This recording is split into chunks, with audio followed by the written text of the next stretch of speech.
So today the two words that are running through my head as I get ready to do my coaching call at 6 tonight are creative and leadership. What just occurred to me and what caused me to just stop and make this tape is that we all have the power to create, and that in fact we're constantly creating the reality we find ourselves in. And as I think back at the dramatic change in terms of the types of people and energy that were surrounding me as few as 6 months ago versus right now, that's all a product of my creation. And I used to think of creation as like physically assembling something or molding something out of clay or cooking something. So there was like a beginning and an end and a set of steps. And that's the illusion that we give ourselves when we say that we're making something or creating something, because we want to have that sense of fulfillment and a relatively low risk outcome.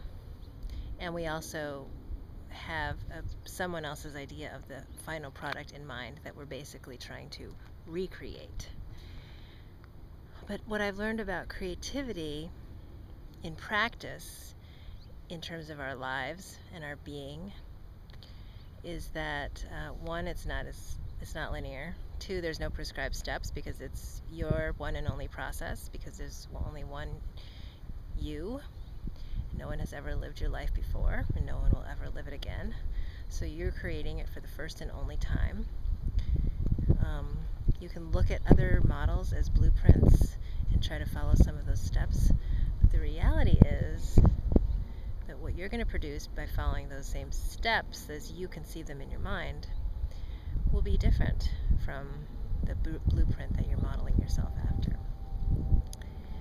So accepting that is one thing, and then accepting that there's really no end point, and that when we choose a process and a vision, that we are holding them in our minds as reminders, but we're not grasping onto them and refusing to let go. So it's a real balance that we have to get to.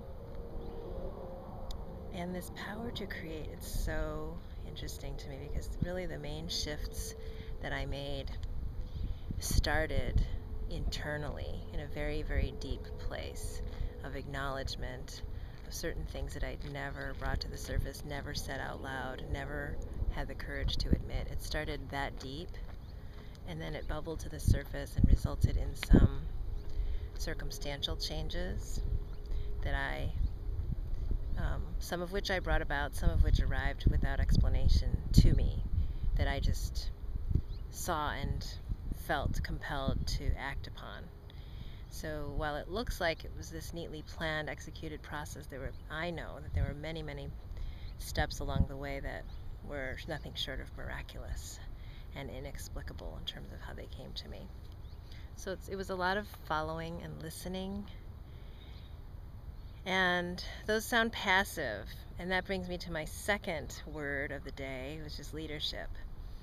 And I've really come to understand this quality of leadership and what it means by observing myself in a different position.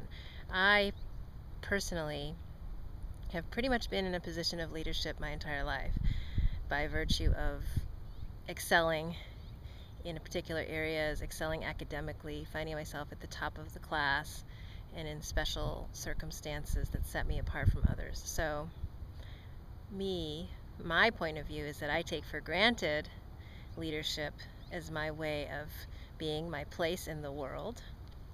And what I've realized in this particular piece of my journey as a musician, where for the first time, I'll tell you that it's a relief not to be the one figuring it all out, putting it all together, telling other people what to do and trying to get them to do it the way I want to do it, but rather being in a receptive place of listening and then contributing whatever comes to me. It's such a relief from the perspective of how it feels to just be able to literally enjoy every single moment of every performance, no matter who it's with or what happens, because it's all such a gift to my internal practice of receptivity and joy. But looking at the outside, in terms of some of the practical aspects of just operating in the world, I see that leadership qualities are really important for us to develop, and we are all leading, whether we realize it or not. Again, just like we are all creating our lives, whether we're conscious of it or not. So if we're having a lot of fear, negativity, and limitations, that's the world that we're creating. So from a leadership perspective, if we're unaware of the impact of our actions on others, that's leading, in the sense that that's creating an example of what we're about, how we operate, what we expect from others, and what others will expect from us. And that's our leadership by example, whether or not we have a title or position or designated role in a situation.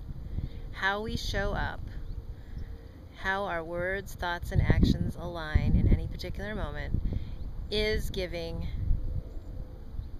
a leadership example. And I say this because if we're not conscious of that, and this is one definition I had come up with earlier for leadership. Leadership is the awareness that what you do